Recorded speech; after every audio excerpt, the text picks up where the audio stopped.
Hello and welcome. Today is exciting. Do I say that in every video? I think I say that in every video. But I'm excited because we get to talk about the cute little animal plane today. Bloomburrow. This is the Bloomburrow TLDR. I'm dressed up like Mabel. I have a crag flame. I've got crag flame here.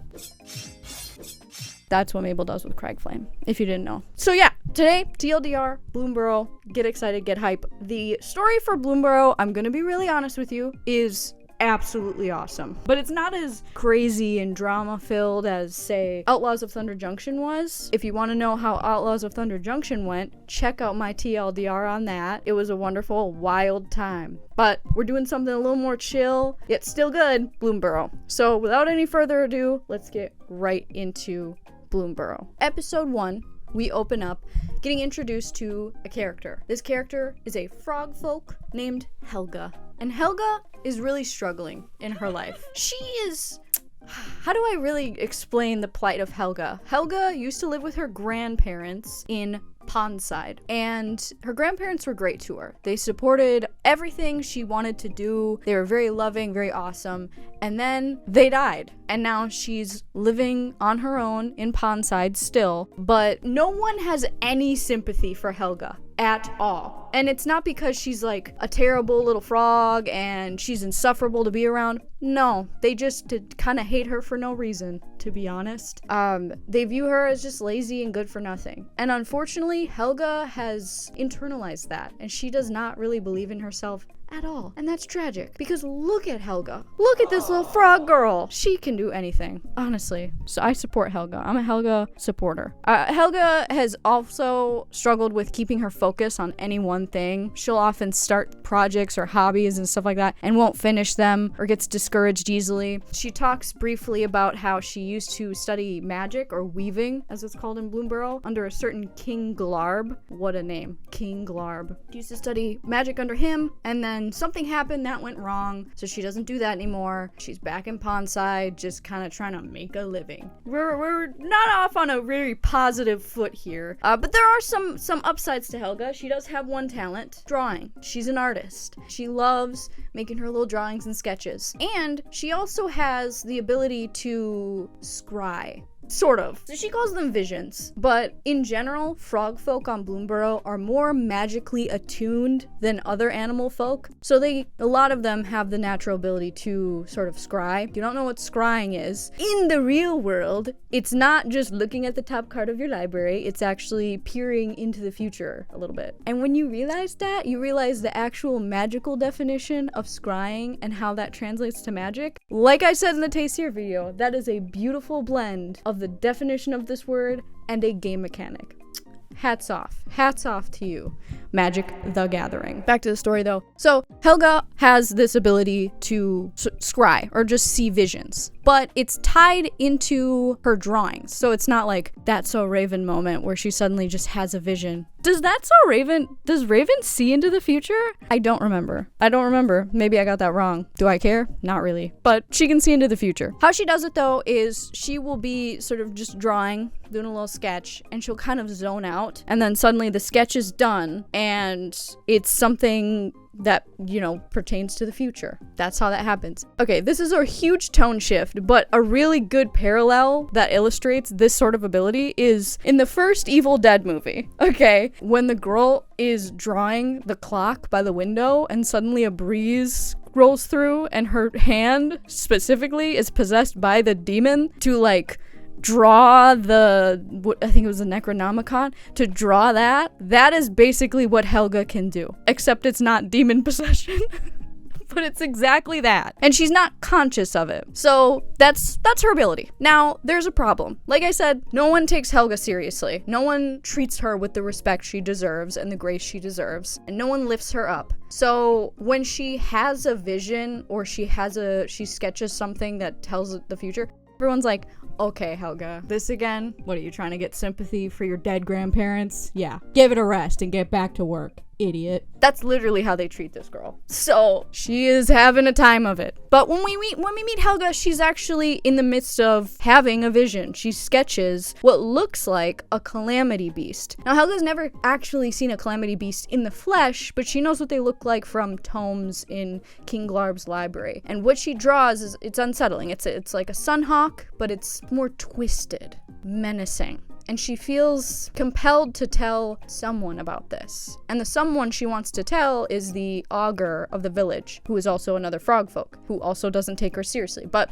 if you were in her shoes and suddenly you draw, Cthulhu or something, and you're like, oh, I have the ability to see things that are happening in the future.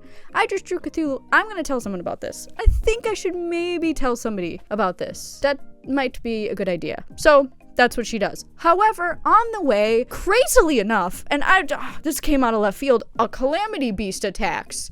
Isn't that wild? The calamity beast that attacks is Maha. Maha is a giant owl that brings about this endless, starless twilight. And Maha is attacking, bringing about darkness, burning down buildings, probably eating people. I don't have any evidence there, so that's, that might be defamation. Please don't sue me, Maha. But I feel like Maha might eat people. Let me know, do you think Maha eats people? Oh, not people. Animals. Sorry. I can't call things people because there's no people here. Does Maha eat animal folk? What do you think? Let me know. Sound off. So Maha is attacking and Helga is kind of flipping out because she's like, whoa, I predicted that. Oh my God. Also, what do I do?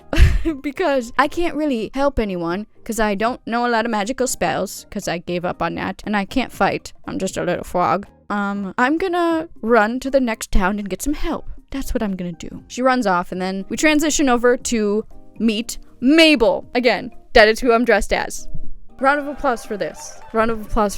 I dressed up for this video. I dressed up for my last TLDR, but it wasn't of a character. It was more of like Alice Blackblade if Alice Blackblade was on Thunder Junction. Or, you know what? It was kind of a unintentional Josh Strife Hayes cosplay. When I was editing the video, I was like, hold on a minute. I'm dressed like Josh Strife Hayes, if you know who that is. Shout out to Josh Strife Hayes. He also did a stream where he had a cowboy hat on, but it was pink. So maybe he was cosplaying as me. He was not. Back to Mabel. So Mabel is living in a place called Good Hill. I love the names of these towns. She lives in Good Hill with her husband, Clem. I love them. They love each other so much. I love their love. They're so sweet. And she has 3 kids. Rosalind, her oldest, Foggy, and Pip. Love them so much. And it's also her birthday. So there's a birthday party going on. I love the juxtaposition between Helga. Everything is crashing down around her. Hellfire and calamity. And Mabel's like, it's my birthday today, yes! But she's celebrating her birthday. She's getting ready for everything, and she's approached by the mayor of Good Hill, Oliver. Oliver is a rabbit folk Oliver is like the coworker that you have that is well-meaning enough, but really just likes to get into everybody's business and know everything about everybody. If you don't tell this person something, they take it personally. Like, oh, why didn't you tell me that you went out with so-and-so last Friday? I don't know Oliver, probably because that's not your business. Obviously, Mabel's not too enthused to talk to Oliver, because if he's coming to her, he's probably going to be prying about something, and he actually was prying about something. Also, I want to call attention to the sentence before she talks to Oliver. It says, sighing, she donned the armor of a smile and resigned herself to a battle of politely intrusive small talk and good-natured prying. This story is written so well. I just love donned the armor of a smile, and the entire conversation between the two of them is structured like a sword fight. Oh my gosh! I was foaming at the mouth when I was reading this. But Oliver approaches Mabel because he wants Mabel to dust off Cragflame, which is currently being stored in her attic, and show it off to the people, as a little birthday treat. Mabel says no because, hey, this is an heirloom, not a toy. I'm not gonna do that. Thank you very much. This whole conversation is interrupted by a weasel folk coming up and telling Oliver, hey, someone just came into town and they're saying, bad stuff is happening in Pondside. Mabel springs into action right away. She grabs her sword, not Cragflame, just her regular sword that she uses, because she has just a regular sword she uses. I love that. And she goes to see what's happening. Well, obviously it's Helga. Helga tells that Pondside's in trouble, and then she passes out. Dead. I'm kidding. And after that, we cut to Ral Zarek. And this is like the most cartoonish part of the story, because Ral, post Outlaws of Thunder Junction, is honestly, he probably feels the way a lot of you guys feel, in that he just really wants Jace Beleren wiped off the map. He is insanely upset at Jace. He wants to kill him so bad. He wants nothing more. He thinks about it when he gets up in the morning. He thinks about it while he's eating breakfast. He thinks about it when he's doing his work. He thinks about it on his way home from work. He thinks about it when he goes to sleep. He's thinking about it constantly. So he decides, I'm gonna go and track him down somehow. Don't know where he went, but I'll figure it out. He seeks the help of the Wandering Emperor. And the Wandering Emperor is like, yeah, I would help you, but sadly, I don't care. Not a planeswalker anymore, actually. And I've never been better. Yeah. Not interested, sorry, but what you can do is you can just go to the last place you saw Jace and open up your soul. Sure, you'll find him then. All right, bye-bye. Yeah, no, I'm busy. I don't know if you knew this, Ral, but I'm actually the emperor of this entire plane, and I haven't been able to do that for, like, my entire existence, so I'd like to do that. So, yeah. Happy trails! Ral takes this really helpful advice and goes back to Thunder Junction, specifically the ruins of Tarnation, because it got blown up. He goes there, and he actually does see traces of Aether that lead him towards Bloomburrow. So he planeswalks to Bloomburrow, and we get this moment that is just so comical, where he obviously is no longer a human, he's an animal, and so he like touches his face and notices he's an otter, and it's just like, I'm gonna kill Jace Beleren! I love it. I love it so much. In my mind, I think of this as like, us the audience don't understand otter language, so it's just him going. I love that. I love that image so much. But with that, we end episode 1. Episode 2, we're back with Mabel. We're back with Helga. Helga wakes up confused. She doesn't know where she is or what is going on, and she's surrounded by Mabel, Oliver, and Clem. Mabel fills her in. Hey, you came here. You warned us of Calamity? And she's like, oh, right. Yeah, Calamity. Forgot about that. Then Helga recounts her tragic life and her ability to see visions, because this vision is kind of like predicted this Calamity Beast, right? Oliver hears this and is like, oh, you just have an overactive imagination. Come on, quit it with that nonsense. This makes Helga, no joke, burst into tears. And my heart breaks for that. Just the image of that in my head. Put up an image of Helga, okay? Now imagine this cute, sweet little frog gal bawling her eyes out. Electric chair for Oliver. Thank you very much. Mabel escorts him out of the room, and Helga is sensitive about this because obviously no one believes her. So having this traumatic event happen to her, and then have someone go, oh my goodness, you little overactive imagination having little frog. Come on. No. Helga cries. Mabel comforts her and then goes to dust off Cragflame because she realizes that, you know what? It's worth looking into this. Because she believes Helga. She believes Helga's visions. I mean, you can see by the fact that she's getting emotional from not being believed that clearly this is not just hogwash. Oliver, she kind of thinks about Cragflame a little bit while she's dusting it off. Cragflame has an interesting past. So in Mabel's family, Cragflame was passed down from generation to generation to generation. Her mother previously was the keeper of Cragflame. However, sadly, she is currently on vacation. So Mabel is the one now that is the keeper of the blade. I also love that. I expected, maybe that's because I'm just doom and gloom all the time or something, but I thought her mother was gonna be dead, but no, she's just on vacation. Awesome. Hey, you know what? I'll take it. Yeah, on vacation. Hope you're having a good time, Mrs. Mabel's mom. I'm just waving out my window. My neighbor is probably like, who are you waving at? Why are you dressed like a mouse? What is happening? So, Mabel is the keeper of Cragflame, and Cragflame has legends surrounding it. It's a legendary blade that is black, actually. Weird. Legendary blade that is black. Like the black blade? Weird. Black blade returns? Fan theory. That's my fan theory. Yeah, get this, okay? Cragflame, this, if you forgot, is made from the tooth of a Calamity Beast. You know what else is made from the tooth of the Calamity Beast of the world it's set in? The Crysknife, okay? Crysknife is made from the tooth of a sandworm, and it's a legendary blade, right? Then, you have stuff like, okay, seeing the future. Paul Muad'Dib has the gift of prescience. See into the future. Who else can do that? Helga. Helga is the Lisan al-Gaib.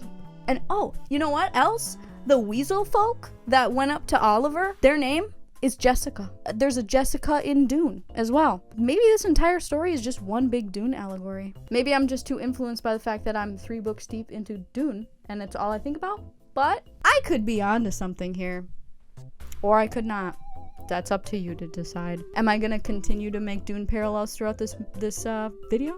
Yes, I am. Yes, I am. Absolutely. But weird. Crag Flame, possibly a crysknife. This is absolutely useless to this video. Continuing on. It's made from the tooth of a calamity beast, right? And it is said that this sword was actually carried by Lily of the Valley herself, which is a legendary folk hero on Bloomburrow. And as Mabel is thinking about these legends and everything like that and looking at Crag Flame, she's thinking, you know, is this stuff even true? Maybe not. But does it matter? Not really, because it's stories like that that give people hope. Little touching moment.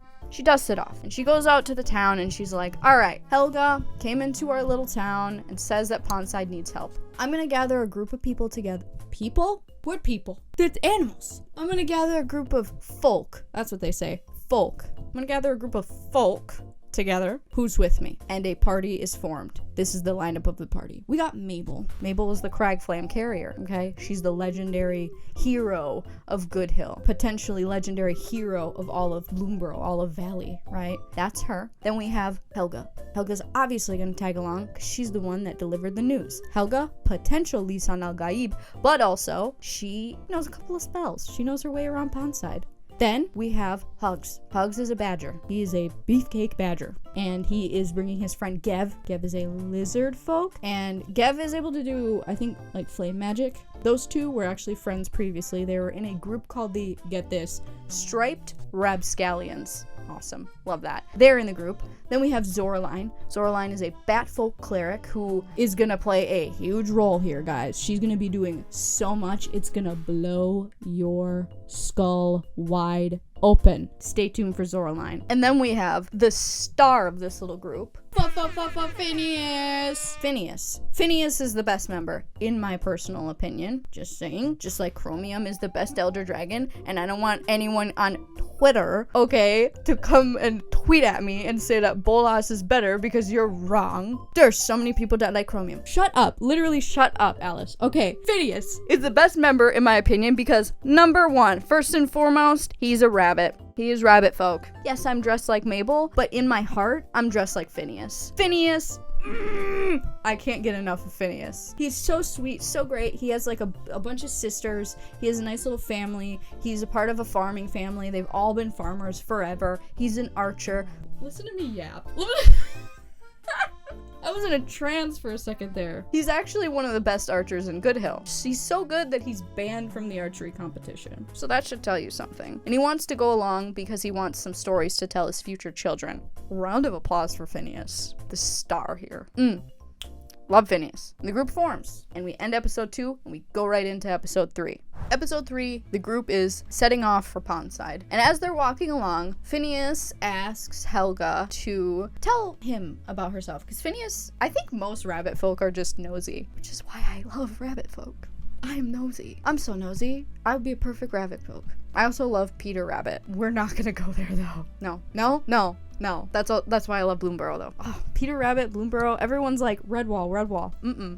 Peter Rabbit and his friends. That's this whole aesthetic. But Phineas asks for Helga to do a little bit of a lore dump. And the way he asked her is, I think he says, tell me about yourself from root to fruit. From root to fruit. Yep, using that one. Tell me about yourself from root to fruit.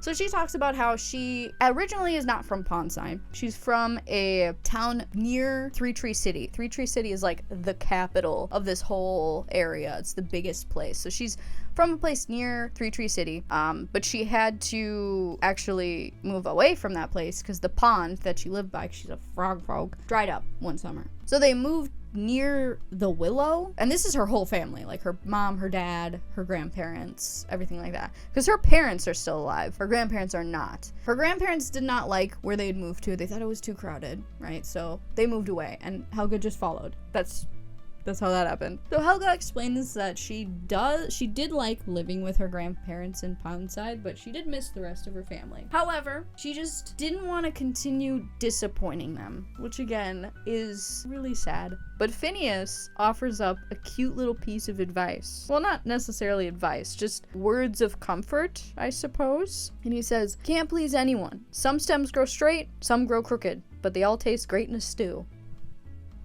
I'm living for Phineas. I am living for Phineas. She also explains that she studied weaving under King Glar, but something happened and she had to stop. Kind of vague about it. But she does know a couple of really simple cantrips, but that's about it. Because Phineas asks her, like, hey, can you, like, do that thing where you, like, I don't know. He starts asking for, like, weirdly violent spells. And she's like, no, I can't do any of that. I can, like, make water into, like, a box. About it, bro. That's it. She also, in her own mind, thinks about the different tales of weavers being corrupted by their own magic and being turned into just, like, mindless beings. Which is terrifying. And it's a good thing maybe that she stopped studying weaving. What are the percentages here? I want to know some statistics. Like, how many weavers just end up being completely...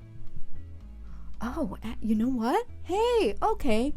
Roll with me here. So, weavers, right? They study magic and eventually are corrupted by it and turned into mindless beings. Weavers also potentially have the ability to see into the future. Prescience. People who are cursed with prescience in the Dune story, according to some characters, are eventually corrupted by it and turned into mindless beings. Okay, well, they're more so corrupted by being, preborn? That's crazy. What's really crazy is how easily I can just connect anything to Dune. I don't think it's mental illness. That's what that is. After the info dump from Helga, Phineas tells his whole story, and then Gev chimes in. Gev loves to talk. Girly loves to tell a good story, loves to weave a good tale, and I don't have any problem with that. I might be a hypocrite if I did. But Gev has a tendency to exaggerate his stories, so he starts talking about his time with the striped rapscallions when they went to a calamity graveyard, which is actually coincidentally where they are at, and was accosted by some necromancer's squirrels, and it's this big tale and blah blah blah. After he tells the story, Mabel's like, hey Gev, could you go on ahead and scout a little bit? You know, you're real fast and good at that stuff. And Geb's like, Roger, Captain, gonna do that one. And he goes off and Mabel's like, yeah, Gev kind of likes to lie a little bit. And we let him because I kind of have the feeling that the truth is kind of too painful to divulge, so he has to lie like that. He wants to tell the stories, he wants to talk about what he went through, but telling it how it was, just, I don't think he can handle that. Okay. I thought this was gonna be a cute animal story about cute animals doing cute things, like Peter Rabbit levels. Ain't none of this happened in Peter Rabbit. Well, Peter Rabbit does get dark. I think the darkest Peter Rabbit gets is like when Mr. McGregor kills Peter Rabbit's father. Doesn't he eat his father as well? Oh my god. Can you see that? It literally says Peter Rabbit father pie. I think that answers the question. Honestly, I think that answers the question. Yeah, he was baked into a pie by Mr. McGregor. So, okay, maybe Peter Rabbit gets a little dark. But again, it doesn't go into, like, that level. Jeez. Actually, I lied. They weren't in a calamity graveyard. Sorry. But they will find some necromancer squirrels. And they find them in the wreckage of Pondside, which they finally arrive to. And obviously, necromancer squirrels, they're going around scrounging through things, doing a little scavenging. I think that's their new mechanic, scavenging. Mabel and the crew are listening in on their little conversation. And they're talking about, you know, oh, this job is turning out to be more trouble than it's worth. They were sent here by someone named Cruel Claw. And this leaves Helga very confused because she's like, job? What do you mean job? This entire catastrophe was a job? This was orchestrated? Who's Cruel Claw? So many questions. Mabel confronts these two squirrels and is like, hey, thieves are lower than dirt. I'm going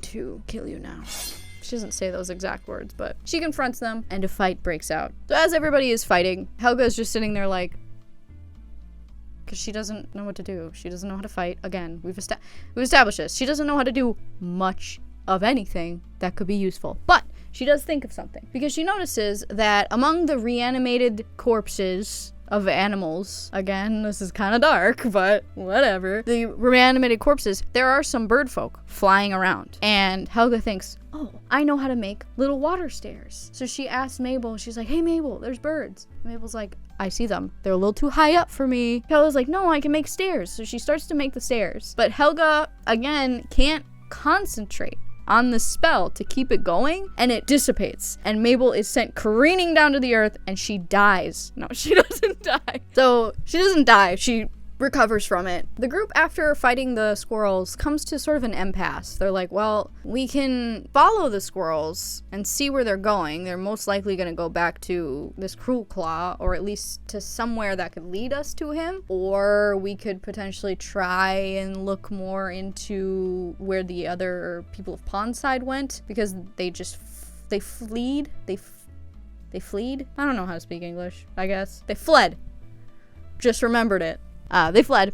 So they can either go and find where they went or go follow the squirrels. They decide to go follow the squirrels to Three Tree City. But just before they go, Helga goes to the ruins of her grandparents' house and grabs a couple of mementos. She grabs her grandfather's hat. She also grabs his wand and one of her grandmother's etched copper orbs. They don't come into play ever again, but she has them. And then they set off to Three Tree City, baby! And they visit some of Mabel's family before getting down to business. And it's also interesting to note that Phineas is really overwhelmed by everything going on at once. He's just kind of like... Which is a very big shift from how Phineas usually acts, where he's like...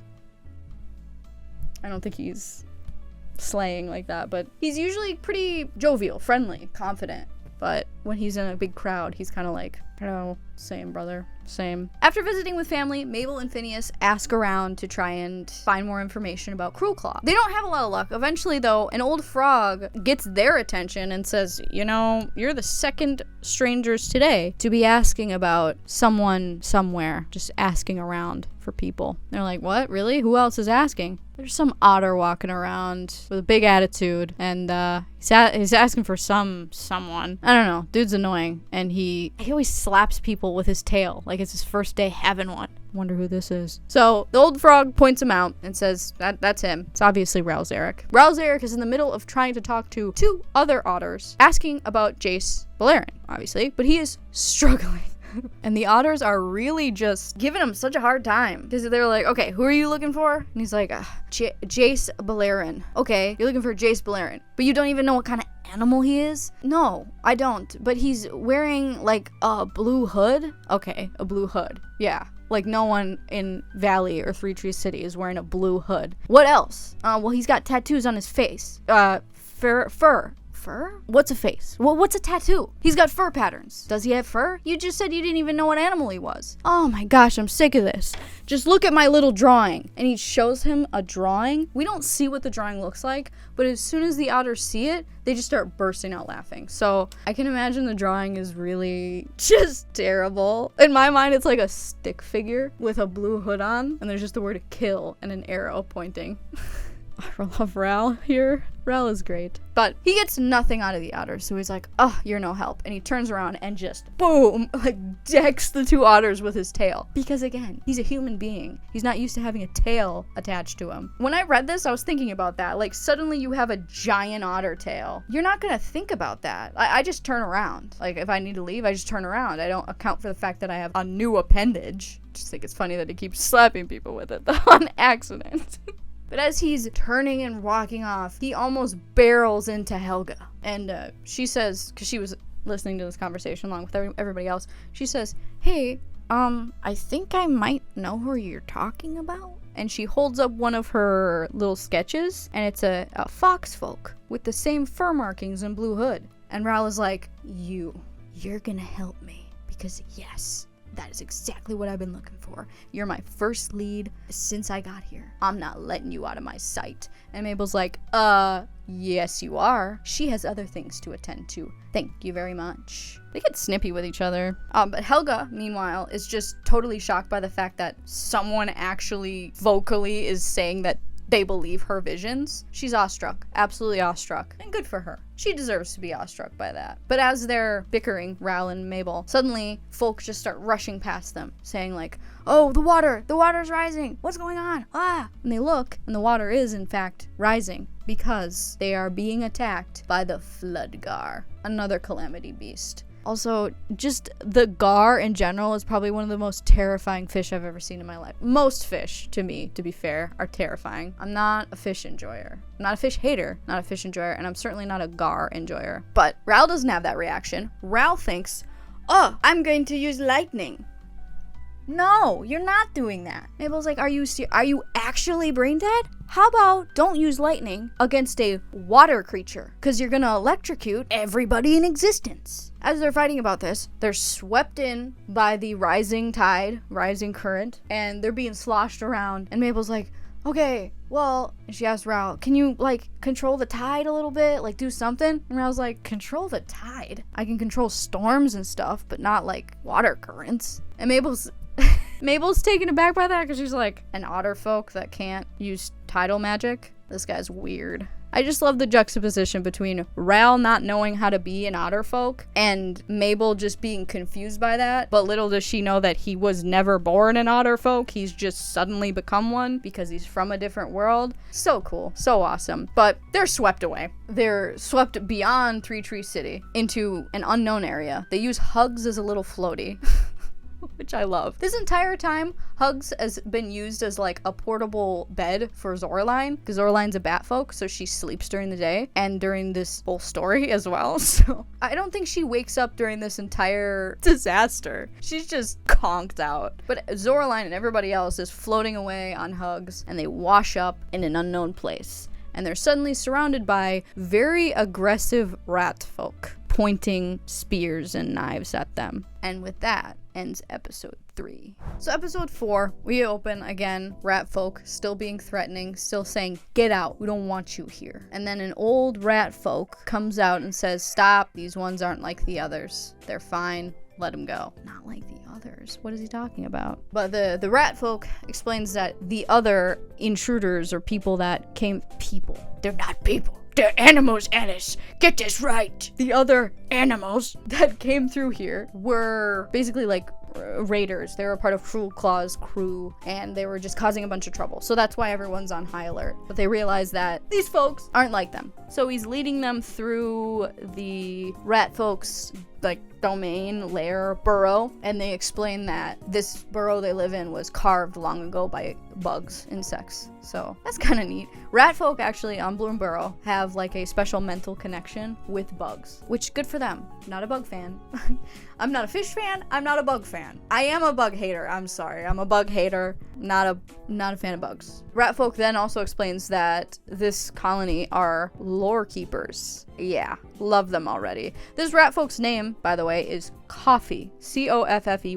Coffee sits them down for just a nice little relaxing drink, talking about who they are, how did they get here, what's going on. Coffee explains more about Cruel Claw and his band of mercenaries coming through, and they all come to the conclusion that Cruel Claw obviously must be the one behind the influx of Calamity Beast attacks, and he must have stolen something that gives him the ability to bring about these attacks, because you can't just like summon the Calamity Beasts just at will. They just do their own thing. So he must have grabbed something to get them riled up. And it turns out that they were right, because Coffee says that one of his scouts discovered that Cruel Claw is in the possession of a Calamity Beast egg. So this is going from bad to worse. He stole an egg from a Calamity Beast. So now, for some reason, they're all bothered by it. Why would you steal the baby of a giant monster? I don't know.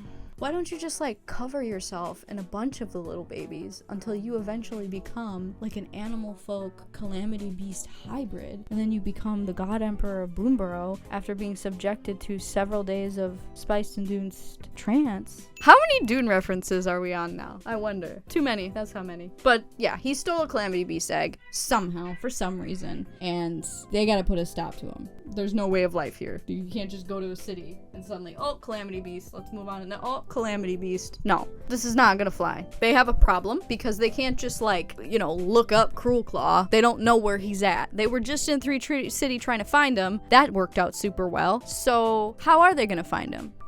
Helga's visions. That's how. So Helga tries to conjure up a vision, but it's not working because she can't keep her focus. Like I said, she can't keep her focus, and she's like, oh, but what if I can't think of anything? And then I'm gonna just completely disappoint everybody. Oh, I'm losing it. I'm not seeing anything. What if I actually can't see things? What if they don't believe me? You know, she gets really caught up in her own head. And it takes Zoraline, who's finally awake, to reassure her and just basically say, hey, don't force it. It's gonna happen. But if you sit here and get caught up in your own head, it's not gonna happen. So after Zoraline gives her some words of encouragement, Helga is able to conjure up a vision. She draws a huge fountain, and the whole group realizes, oh, Fountain Port, which is another big city in Bloomburrow, mainly a frog folk mecca, and also the home of King Glarb. So that must be where Cruel Claw is. Helga's not too excited to go there, because according to her, this is revisiting the site of her greatest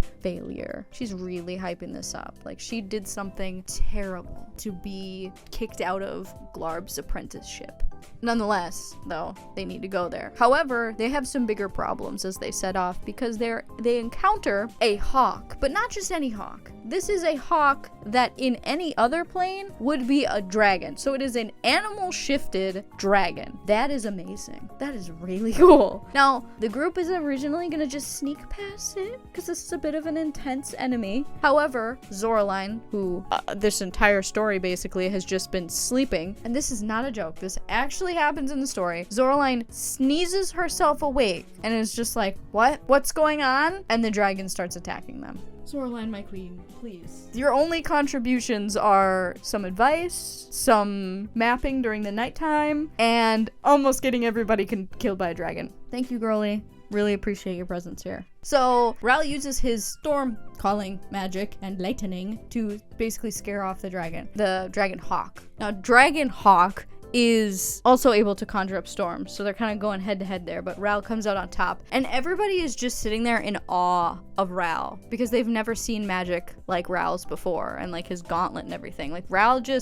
is just completely out of left field for everybody here because otters on Bloomburrow, from Bloomburrow, they don't act like Ral, obviously, because Ral is not from here. Anyways, though, Ral, conjures a little storm, and they witness him doing that, and then he dissipates it, and it's just great. They evade being attacked by, or killed by, rather, this dragon hawk, and all is well. And that ends episode 4. Episode 5, the group has arrived in Fountain Port, and Helga is really, really uncomfortable because, again, this is the site of her greatest failure.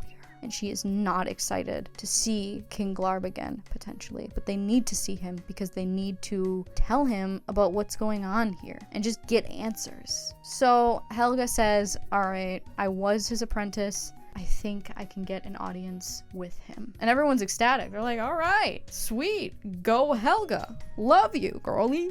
And they make their way to Glarb's palace, and they speak with one of the attendants. The attendant's basically like, yeah, he's not here right now, but I can take a message. And I think Mabel comes up and is like, yeah, we're here with Helga, who is his apprentice and stuff. And they're like, oh yeah, he's not in. Wait, Helga? Oh, you're back. Okay. Yeah, I'll go see if he's busy. I'll be right back. Like, the attendant's just whole tone and cadence just changes. And everyone is asking, okay, Helga, spill. What did you do that got you kicked out of the apprenticeship program? And Helga says that one day they were learning a spell that would, I think it was to dissipate some gnats or something like that. And the water spell that she was using ends up knocking King Glarb's staff off a ledge. Doesn't hit him, it hits his staff. It goes off the ledge. And she's like, okay, I can save this. So she makes a portal at the bottom of where it would fall and a portal next to her, so it would just land in her hands. However, King Glarb at the same time tried to use a water whip to grab the staff and bring it back, and instead the staff just basically ended up hitting him, like it was falling very fast, so it hit him pretty hard and broke, and he was injured. And that's it. That's the story.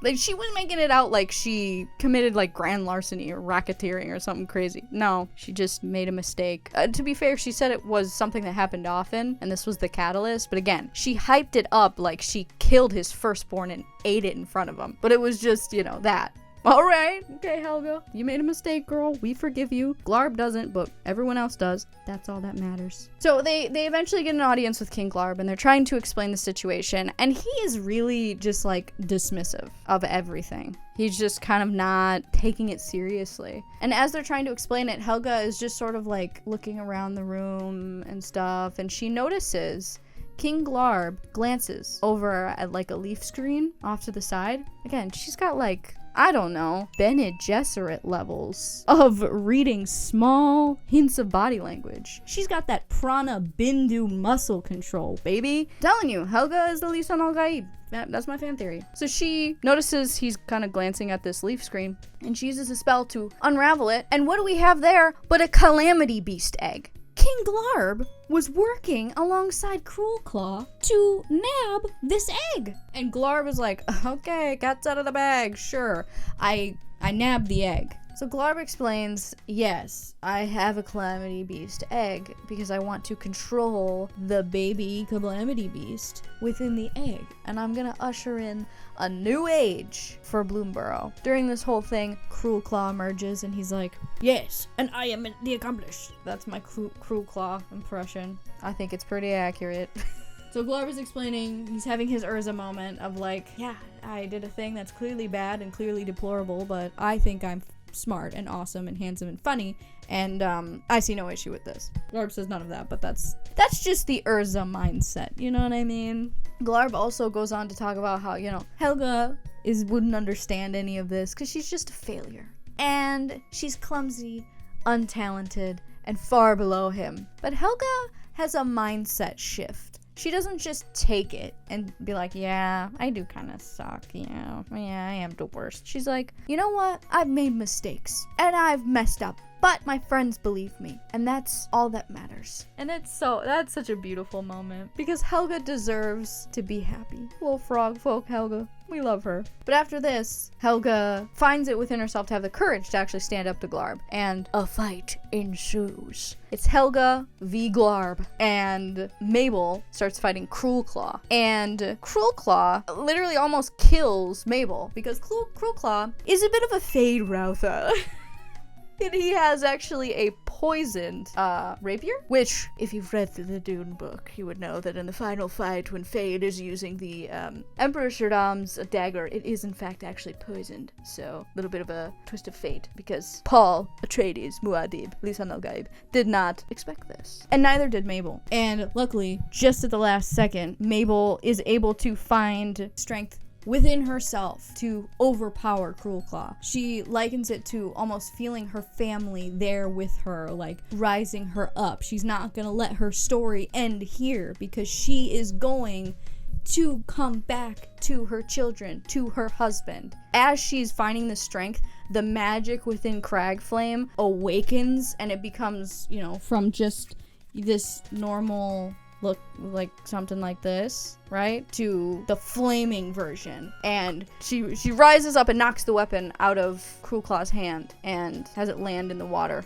Poisons the water for fountain fort. Good job, Mabel. And now she has Cruel Claw backed into a corner. He either falls to his death or is burned to death. And he's like, do it.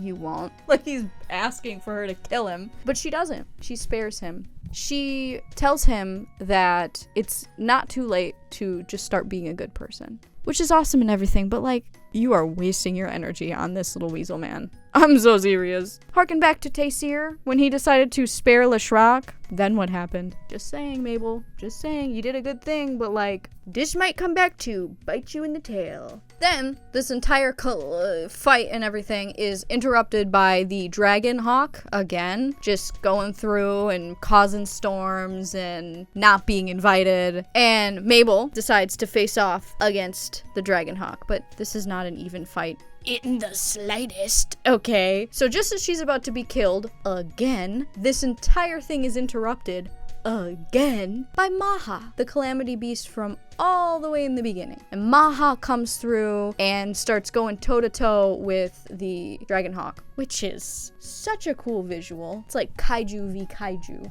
They're in a fight in the air because they can both fly. And Maha ends up winning because it says in the text that Maha is almost able to predict the Dragonhawk's movements and overpowers them. Dragonhawk leaves. Maha remains. And Mabel gets the idea of, oh, I should return the egg to the giant beast, and maybe this will solve our problems. Hopefully? Don't really know, but we're gonna give it a shot. So Mabel grabs the egg and brings it to Maha, and Maha comes down and just sort of sheepishly takes it. And Mabel speaks to Maha and is like, hey, pretty sure this is yours. Sorry it got taken. Here you go. This is depicted on the card Dawn's Truce. It's a really awesome looking moment and an awesome moment to read about, because Mabel goes on and thinks to herself, like, does Maha even understand me? Does it even understand the words I'm saying? Like, does a storm understand? Does the wind understand? But does Maha even need to understand? Maha does understand, because Maha sheepishly grabs the egg and departs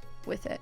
And when Maha leaves, so does the darkness and the storms and everything like that. And all is well on Bloomburrow after this. I also love how Maha's departure is described in the text. I'm gonna read it to you quick because I just want to share this wonderful treat with you. Also, you should go and read the Bloomburrow story. It's very wonderfully written, like I've said before. And reading the story will also tell wizards that they should make more of these. I know you love hearing me yap, but to get the first-hand stuff, go ahead and read it. The story usually comes out first anyway, so you get little art snippets and stuff like that first. Just read the story. Anyways, Maha's departure is described like this. The dark in its wake now felt peaceful rather than malevolent, the domain of batfolk and glowing insects, and flowers that bless the shadows with their sweet perfume. Oh my goodness. This is so great. I love Bloomburrow. But the day has been saved thanks to Helga and Mabel and everybody except Zoraline. I'm just saying, she probably slept through this whole. Actually, I don't think she did. Okay, Zoraline was important too. I'm not gonna be a hater. Now, what happened to Glarb and Cruelclaw? They disappeared. They made a break for it. They ran. So, will we see them again? Who knows? Should you be shocked by the fact that the big bad of the story didn't die but instead escaped? No. You should not. This is part and parcel for a Magic the Gathering story. So our heroes, our band of heroes now return to Goodhill. And they come back to a celebration. Mabel's kids are so happy to see her again. They put up a banner that says, "Welcome back, ma'am," with like, and everyone else scribbled like as like an afterthought next to it. That's so cute. Helga decides that she's going to stay in Goodhill to be a hedge witch and do like weather predictions. And Mabel's like, awesome, yeah, we're happy to have you. Obviously, Mabel is gonna stay there with everyone, along with Phineas and Hugs and Gav and Zoraline, because they all live there. However, Ral immediately is like, yeah, I'm leaving. I have other places to be, so. And he says that, you know, I didn't really find Jace here. I got a lead that he's here, but this kind of was a huge side quest that I didn't really need to go on. I don't have any leads from this, so. And literally, as he's saying this, because it's Mabel, Helga, Ral all chatting, talking about like muffins and stuff and like the catering at this little shindig celebrating their return. Helga, this is insane.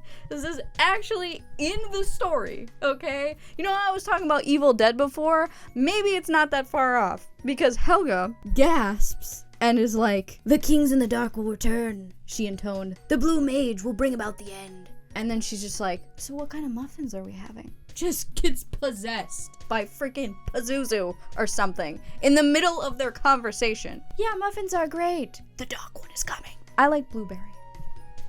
And Ral is like, okay, thank you for that, Helga. That's actually a really strong lead. Awesome. Very convenient. Right. Well, I'm leaving.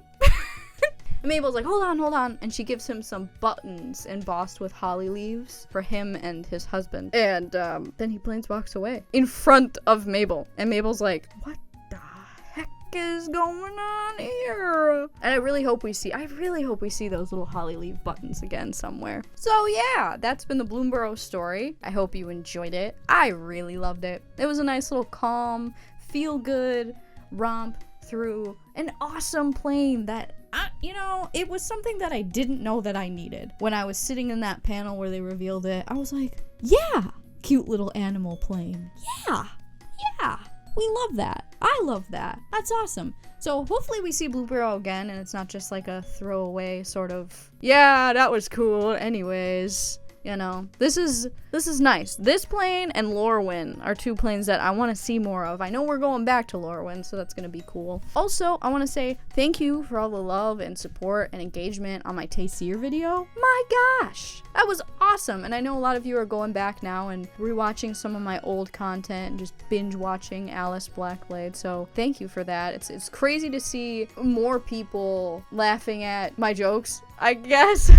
Because I go back and I watch those videos and I'll laugh at like whatever joke or something, or when I was editing them I was like, yeah, this is so funny. But now seeing people will be like, that was funny. People laughing at my jokes. Crazy concept. It's not just me anymore. That's awesome. Additionally, some of you guys have been taking my comments towards Urza a little bit too seriously, and I need you to know that it's not that serious. I mentioned it in the beginning of the Tayseer video, but I still am receiving dissertations. And guys, I understand, okay? I understand that Urza isn't all bad, but Urza is still bad. And I don't need to make a 17-hour video going through every little thing he did, to really, really get that point across. I think it's not that serious. That's what I'll say. Also, I mentioned my Thunder Junction TLDR, and I'm pretty sure there are, 3 episode 3s in there? Whoops. Why do you think I have an editor now? Because I cannot pay attention enough to notice that there's 3 episodes 3s in a video. That's great. You should still go and watch that. It's fun. I like the Thunder Junction TLDR. So thank you for all that. Hope you enjoyed this video. Go ahead and subscribe if you want to hear more of me yapping and hear more about lore. I already have more ideas in the works of more different little things. I'm not going to say anything yet, but you guys will like it, hopefully. Also, additionally, hopefully this goes out. Yeah, this will be out by October, but I'm gonna be at MTGCon Las Vegas. So, hope to see some of you guys there and say hi. It's always nice meeting folks in person and just being like, oh yeah, hi. Yeah, I love MagicCon. It's a fun time. I don't know if I'm gonna vlog it or anything. I'm not a good vlogger, but if I do, maybe you'll see a video on it. So, yeah, until next time.